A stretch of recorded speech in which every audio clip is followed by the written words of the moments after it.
Hello everyone. आज हम लोग बात करने वाले हैं नेक्स्ट टॉपिक के बारे में। पिछले लेक्चर में मैंने केमिकल काइनेटिक्स का बेसिक इंट्रोडक्शन आपको दे दिया था। आज हम बात करेंगे कि रेट ऑफ रिएक्शन है उसको कैलकुलेट कैसे करते हैं। आज का जो हमारा टॉपिक है वो क्या है, calculation of rate of reaction, यानी रेट ऑफ रिएक्शन को हम कैसे कैलकुलेट कर सकते हैं। कैलकुलेशन पार्ट देखना है रेट ऑफ रिएक्शन का, ठीक है, तो वो हम देखेंगे आज। एक जनरल रिएक्शन लेता हूं मैं, मान लो ए से बन रहा है क्या, बी। ए यहाँ पे मेरा क्या है, रिएक्टेंट, बी मेरा क्या है, प्रोडक्ट है। अब ध्यान से देखना, सबसे पहले हम देखेंगे कि at time is equal to zero, at T is equal to zero, यानी टाइम जीरो पे, यानी उस टाइम पे जिस टाइम पे रिएक्शन शुरू ही नहीं हुई है, बिल्कुल शुरुआत में, इसकी कंसंट्रेशन क्या होगी। क्योंकि रेट को हम किस में मेजर करते हैं, चेंज इन कंसंट्रेशन या चेंज इन कंसंट्रेशन और pressure of reactant and product with respect to time, है ना। यूनिट टाइम में कितना चेंज हो रहा है कंसंट्रेशन में या प्रेशर में, तो उसके बेस पे करते हैं। अब यहाँ पे मुझे कंसंट्रेशन लिखनी है कि जब मेरा टाइम जीरो था, यानी शुरुआत में, बिल्कुल शुरू में जीरो पे मैंने कंसंट्रेशन कितनी ली है। क्योंकि रिएक्टेंट के बाद प्रोडक्ट बनता है, रिएक्टेंट से ही प्रोडक्ट बनता है, तो रिएक्टेंट की कुछ ना कुछ कंसंट्रेशन होगी, उसको मैंने मान लिया ए नोट। नोट का मतलब बिल्कुल इनिशियल कंसंट्रेशन है। ए नोट क्या है यहाँ पे, ए नोट क्या है, मेरी इनिशियल कंसंट्रेशन है। क्या है, इनिशियल कंसंट्रेशन है ए नोट, ठीक है। और बी यानी प्रोडक्ट की कंसंट्रेशन कितनी होगी, जीरो, क्योंकि अभी तो हमने रिएक्शन शुरुआत ही नहीं की है। बिल्कुल शुरुआत में जब टाइम जीरो, रिएक्शन शुरू करने से पहले जब घड़ी मिलाते हैं टाइम जीरो है, तो उस टाइम पे प्रोडक्ट तो बनना ही नहीं होगा, तो उसकी कंसंट्रेशन क्या होगी, जीरो। तो इसके बाद जब कुछ टाइम बीत जाता है, रिएक्शन शुरू होने के बाद कुछ टाइम बीत जाता है, तब मान लो 5 सेकंड बाद, 10 सेकंड बाद, 5 मिनट बाद या 10 मिनट बाद, तब जो कंसंट्रेशन होगी उसको देखेंगे। तब at time is equal to T. मान लो टी टाइम पर ए की कंसंट्रेशन क्या होगी, मैं मान लेता हूं कि ये ए टी होगी, ए टी मैंने मान लिया है। और इसकी कंसंट्रेशन क्या होगी प्रोडक्ट की, बी टी मान लिया है मैंने, ये मान लिया है मैंने, ठीक है। अब देखो ये किस किस के इक्वल होगी। सबसे पहले तो देखने की बात, ध्यान देने की बात क्या है कि ए टी हमेशा लेस देन होगा ए नोट की। क्यों, क्योंकि रिएक्टेंट क्या होता है, रिएक्टेंट से प्रोडक्ट बन रहा होता है, यानी रिएक्टेंट की कंसंट्रेशन तो कम होगी टाइम के साथ, और प्रोडक्ट की कंसंट्रेशन क्या होगी, बढ़ेगी टाइम के साथ। सिंपल सी बात है, मैं छोटी सी चीज आपको बता रहा हूं कि अब मान लो हमें एक रिएक्शन करनी है। उस रिएक्शन में क्या हो रहा है कि हमें एक चीज से दूसरी चीज बनानी है, तो जो रिएक्टेंट हम लेते हैं उसकी कंसंट्रेशन तो कम होगी ना, और प्रोडक्ट की कंसंट्रेशन बढ़ेगी। जैसे मान लो पानी बनता है, H plus H2O plus O2, H2 plus O2, H2O बनता है। तो अब H2 और O2 दोनों की कंसंट्रेशन कम होगी और H2O की कंसंट्रेशन बढ़ती चली जाएगी टाइम के साथ, ठीक है। तो एट टाइम टी 80 रहेगी, और 80 हमेशा क्या होगा, लेस देन होगा किससे, ए नोट से। अब मैं कहता हूं कि इसको हम ऐसे भी लिख सकते हैं कि जैसे ही टाइम बढ़ा होगा, जीरो पे तो इतनी थी, कुछ टाइम के बाद इसमें से कुछ ना कुछ अमाउंट कम हो गया होगा। मैंने मान लिया कि वो अमाउंट कितना था।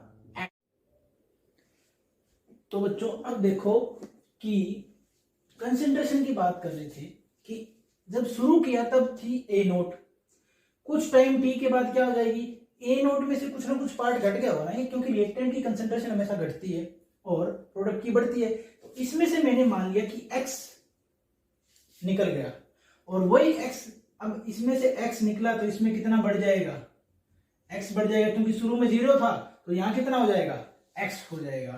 तो इसको हम ऐसे भी रिप्रेजेंट कर सकते हैं कि A naught minus X A T K equal हो जाएगा, और बी टी के इक्वल क्या हो जाएगा, एक्स, क्योंकि इतना part x part A note में से घटा और एक्स पार्ट बी टी में बढ़ गया। सिंपल सी बात है, क्योंकि वहां इनिशियल कंसंट्रेशन क्या थी, जीरो थी, है ना। तो अब हम क्या करते हैं, रेट को लिखते हैं। रेट को दो टाइप से लिखा जा सकता है, यहाँ पे दो तरीके से हम रेट को लिख सकते हैं। देखो कैसे, पहला तरीका है rate of disappearance, rate of disappearance of A, यानी रिएक्टेंट के डिसअपीयर होने की टर्म में हम रेट को लिख सकते हैं। देखो कैसे, जब भी हम डिसअपीयरेंस की बात करते हैं तो सिंपल सी बात है, हमारे पास रेट क्या है, change in concentration in per unit time, यानी change in concentration divide by change in time. तो हम क्या लिखेंगे, चेंज इन कंसेंट्रेशन। कैसे लिखेंगे इसको, चेंज इन कंसेंट्रेशन को अब इसमें कैसे लिखेंगे, हमें पता है किसकी डिसअपीयरेंस देखनी है, ए की कंसेंट्रेशन में चेंज, यानी delta concentration of A divide by delta T. Delta का मतलब चेंज है, इस क्वांटिटी में कुछ चेंज आ रहा है। और इसको क्या लिख रहा हूं, ये बॉक्स जो मैंने ड्रा किया है ये कंसेंट्रेशन, मोलर कंसेंट्रेशन को रिप्रेजेंट ऐसे ही किया जा सकता है। ये है मोलर कंसेंट्रेशन को रिप्रेजेंट करने का तरीका। इस बॉक्स के अंदर जिसको भी लिख दोगे वो उसकी मोलर कंसेंट्रेशन बताएगा, सिंपल सी बात है। मोलर कंसेंट्रेशन ऑफ ए में जितना चेंज आया डिवाइड बाय टाइम में जितना चेंज आया, ये तो हो गई रेट ऑफ डिसअपीयरेंस। ठीक है, तो अब देखो del A by del T को हम क्या लिख सकते हैं, ए की वैल्यू क्या होगी, कंसेंट्रेशन क्या है ए की, चेंज हुई। हमेशा क्या लिखते हैं हम, क्या लिखते हैं, फाइनल माइनस इनिशियल लिखते हैं। ठीक है, कंसेंट्रेशन हो, प्रेशर हो, टेम्परेचर हो, फाइनल माइनस इनिशियल करेंगे। तो फाइनल क्या था, एटी, इनिशियल क्या था, कंसेंट्रेशन ए नोट, ए की कंसेंट्रेशन लिख रहा हूं, फाइनल कंसेंट्रेशन क्या थी, एटी, इनिशियल क्या थी, A naught, divide by time, temperature बोले तो टाइम, यार चेंज इन टाइम, टाइम क्या था, फाइनल टाइम क्या था टी, और इनिशियल टाइम क्या था, zero, initial time T is equal to zero. तो ये हो गया। इसको हम कैसे लिख सकते हैं, ए टी की वैल्यू क्या थी हमारे पास, ए नोट माइनस एक्स, ठीक है, माइनस में A naught divide by T minus zero कितना हो जाएगा, टी, हो गया। ए नोट से ए नोट कैंसल, ये क्या बचा, माइनस एक्स बाई टी, यानी कि रेट ऑफ डिसअपीयरेंस ऑफ ए क्या आई, माइनस एक्स बाई टी। लेकिन एक चीज ध्यान रखना, बिल्कुल अपने दिमाग में बिठा लेना, वो बिल्कुल इंपॉर्टेंट है, rate can never be negative. इस चीज को अपने माइंड में सॉलिड बिठा लेना कि रेट कभी भी नेगेटिव नहीं हो सकती। रेट के बारे में जब भी बात करेंगे तो रेट कभी भी नेगेटिव नहीं होगी। इसका मतलब क्या हुआ कि यहां तो हमारे पास नेगेटिव आ रही है, अब क्या करें, तो हम क्या करते हैं, एक्चुअल में जब डिसअपीयरेंस की बात करते हैं, rate of disappearance of reactant जब भी क्योंकि रिएक्टेंट ही डिसअपीयर होता है, प्रोडक्ट तो अपीयर होता है, तो rate of disappearance of reactant हमेशा क्या करेंगे हम, उसके आगे क्या लगा देंगे, माइनस का साइन लगा देंगे अपनी तरफ से, ताकि ये रेट हमेशा क्या रहे हमारी, पॉजिटिव। इसके बाहर माइनस का साइन लगा दिया तो ये टोटल रेट क्या आ जाएगी, पॉजिटिव आ जाएगी। ये हमारी रेट ऑफ डिसअपीयरेंस ऑफ ए आई, यानी देखो टू मेक इट पॉजिटिव, इसको रेट, क्योंकि रेट कभी भी नेगेटिव नहीं हो सकती। कभी देखा है क्या, बाइक की स्पीड आपने कभी नेगेटिव में नोट की है, हमेशा क्या होती है, पॉजिटिव होती है। स्पीड कभी भी नेगेटिव नहीं हो सकती, इसका मतलब रेट कभी नेगेटिव नहीं हो सकती, सिंपल सी बात है। इसीलिए इसको पॉजिटिव बनाने के लिए इस पूरी कंसेंट्रेशन टर्म, पूरी रेट के टर्म के आगे हम क्या लगा देते हैं, नेगेटिव साइन लगा देते हैं, और ये टोटल क्या आ जाती है, पॉजिटिव आ जाती है। ठीक है, दूसरे तरीके से हम क्या लिख सकते हैं, rate of appearance of B, यानी बी का अपीयर होना, rate of appearance of B, यानी पहले तो डिसअपीयरेंस लिखा, अब बी का अपीयरेंस का रेट लिखेंगे। कैसे, फिर से वही काम करना है। रेट क्या है, चेंज इन कंसेंट्रेशन, तो डेल्टा बी की कंसेंट्रेशन जब हम लिख रहे हैं, चेंज इन कंसेंट्रेशन यानी delta B divide by delta T. और बी की कंसेंट्रेशन क्या थी, बी की कंसेंट्रेशन फाइनल माइनस इनिशियल करना है, तो फाइनल क्या थी, बी टी, माइनस इनिशियल क्या थी, जीरो, टेम्परेचर टी और टाइम टी, फाइनल टी और इनिशियल जीरो, किसके इक्वल आ जाएगा, बी टी की वैल्यू देखो यहाँ पे क्या है, x minus zero by T minus zero. इसका मतलब रेट क्या आ गई, एक्स बाई टी, और अब ये पॉजिटिव है। तो हमेशा याद रखना, rate of appearance of A product will always be positive. तो इसे हमें नेगेटिव करने के लिए, पॉजिटिव बनाने के लिए कोई नेगेटिव साइन लगाने की जरूरत नहीं है, क्योंकि ये पहले ही पॉजिटिव है। और दूसरी चीज, जब हम रेट ऑफ रिएक्शन लिखेंगे, रेट ऑफ रिएक्शन, लास्ट चीज क्या है, रेट ऑफ रिएक्शन लिखना है हमें। तो रेट ऑफ रिएक्शन को हम किसी भी टर्म में लिख सकते हैं, हम प्रोडक्ट की टर्म में लिख सकते हैं, हम रिएक्टेंट की टर्म में लिख सकते हैं, वो हमेशा क्या आएगी, इक्वल आएगी। यानी अगर उसको रिएक्टेंट की टर्म में लिखो तो भी उतनी आएगी और प्रोडक्ट की टर्म में लिखो तो भी उतनी आएगी। देखो कैसे, रेट ऑफ रिएक्शन क्या होगी, रेट ऑफ रिएक्शन को कैसे लिखेंगे वो देखो, रेट ऑफ रिएक्शन क्या होगी, rate of reaction is equal to, या तो उसको इसकी टर्म में लिखो, अगर डिसअपीयरेंस वाले टर्म में लिखोगे तो minus delta A by delta T is equal to plus का delta B by delta T which is equal to क्या है, एक्स बाई टी। ये हो जाएगी पूरी rate of reaction. Rate of reaction का जो फॉर्मूला होगा वो हमें ऐसे निकालना होगा, रेट ऑफ रिएक्शन का एक्सप्रेशन जो होगा वो ऐसे निकलेगा। ठीक है, अभी इसका स्क्रीनशॉट ले लो और अपनी कॉपी में नोट डाउन कर लो। ठीक है, अभी मैं इसको रब करने जा रहा हूं। ठीक है, अब देखो, अभी तो हमने क्या कहा था कि रेट ऑफ रिएक्शन को कैसे लिख रहे हैं, नॉर्मल सी बात थी। अभी जो हमने रिएक्शन ली थी ए से बी में कन्वर्ट होने की, उसमें स्टोइकियोमेट्री क्या थी, 1 थी। उसमें स्टोइकियोमेट्री क्या थी, 1 थी। और स्टोइकियोमेट्री का बहुत इंपॉर्टेंट रोल होता है रेट ऑफ रिएक्शन को डिटरमाइन करने में, बहुत ज्यादा इंपॉर्टेंट रोल होता है बच्चे स्टोइकियोमेट्री का। तो उसको समझते हैं। अगर ये स्टोइकियोमेट्री 1 ना हो, क्योंकि अभी तो ए का भी 1 मोल था और बी का भी 1 मोल था, और दोनों से ए का 1 मोल क्या था हमारे पास, ए से बी बन रहा था, यानी 1 मोल ए से 1 मोल बी बन रहा था। तो हमें कोई दिक्कत नहीं हुई, किसी तरह की कोई मैथमेटिकल कैलकुलेशन में भी कोई दिक्कत नहीं हुई। लेकिन अब अगर हमारे पास ऐसा हो कि स्टोइकियोमेट्री अलग आ जाए, यानी अब अगर स्टोइकियोमेट्री चेंज कर दें, तब क्या होगा। जैसे ही स्टोइकियोमेट्री हम चेंज करते हैं तब कैसे होगा उसको देखते हैं, ध्यान से देखना। स्टोइकियोमेट्री चेंज कर देते हैं, मान लो मेरे पास 2a है, उससे 3b बन रहा है, यानी रिएक्टेंट के 2 मोल से 3 मोल प्रोडक्ट के जनरेट हो रहे हैं। अब हमें क्या करना होगा, अब हमें क्या करना होगा, देखो भाई यहां स्टोइकियोमेट्री के विद रिस्पेक्ट में हमें क्या करनी होगी, कंसंट्रेशन को लिखना होगा, ताकि हमारे लिए कैलकुलेशन इजी हो जाए। ये कैलकुलेशन पार्ट है, पूरा का पूरा कैलकुलेशन वाला पार्ट शुरू हो रहा है। ये पूरी यूनिट आपके लिए प्योर कैलकुलेशन वाली है, प्योर कैलकुलेशन वाली यूनिट है पूरी की पूरी। जब स्टोइकियोमेट्री डिफरेंस हो तब ये हो, तो at time is equal to t0 पे क्या होगा, इसकी कंसंट्रेशन को मैंने मान लिया है a नोट। ठीक है, इसकी कंसंट्रेशन को मैंने क्या मान लिया है, a नोट मान लिया है। इसकी कंसंट्रेशन तो 0 ही होगी क्योंकि प्रोडक्ट है, प्रोडक्ट तो पहले बना ही नहीं होता।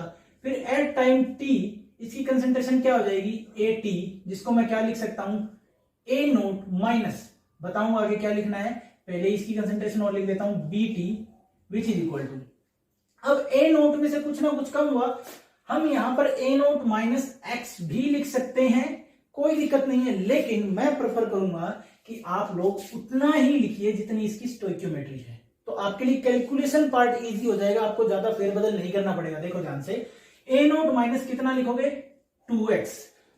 क्यों, क्योंकि a नोट में से कुछ ना कुछ पार्ट कम हो गया होगा ना, थोड़े टाइम के बाद वो डिक्रीज हो रहा है ना, रिएक्टेंट तो डिक्रीज हो रहा है, इसकी कंसंट्रेशन कम होती जा रही है, तो कितनी कम हुई, 2x।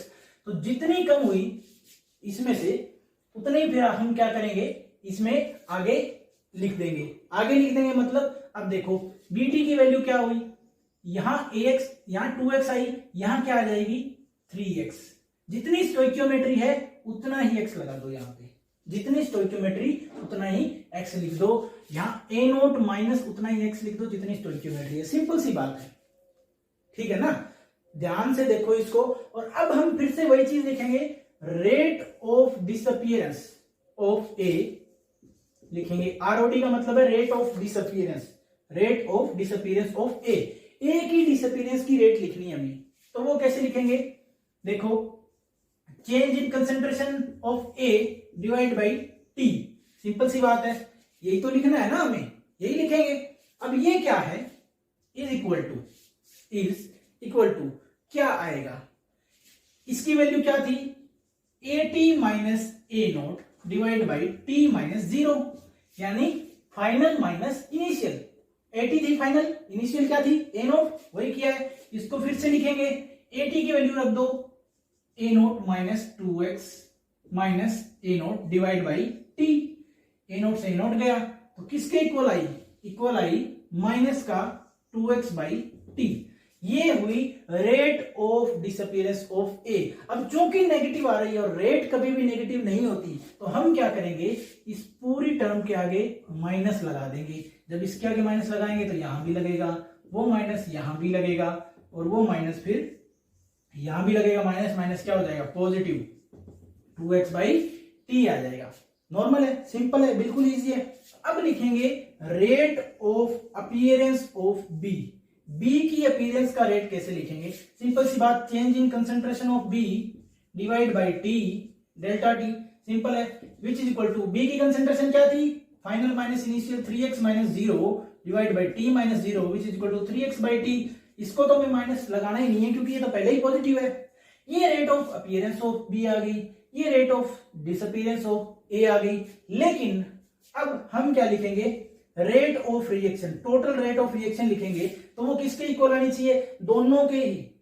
सिंपल सी बात है, दोनों इक्वल आनी चाहिए। वो क्या होगी, अब देखो, रेट ऑफ डिसअपीयरेंस की बात लिखेंगे तो minus del A by del T, ठीक है, is equal to del B by del T, which is equal to, which implies that, हुआ क्या हमारे पास, आया क्या कि 2x by T is equal to 3x by T.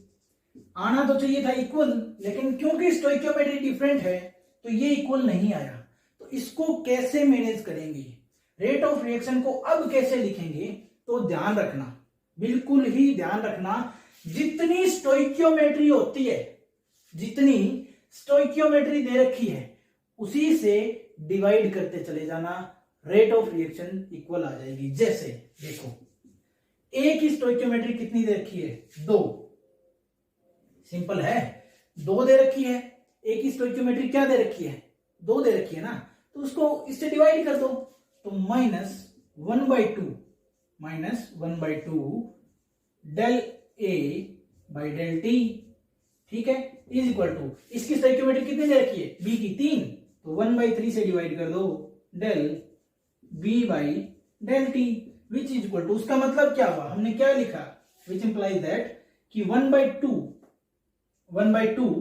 Into 2x by T which is equal to 1/3 into 3x by T.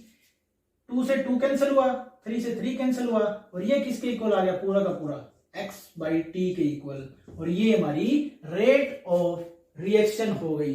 Rate of reaction अब दोनों में इक्वल है, इसकी भी x बाई टी, इसकी भी x बाई टी।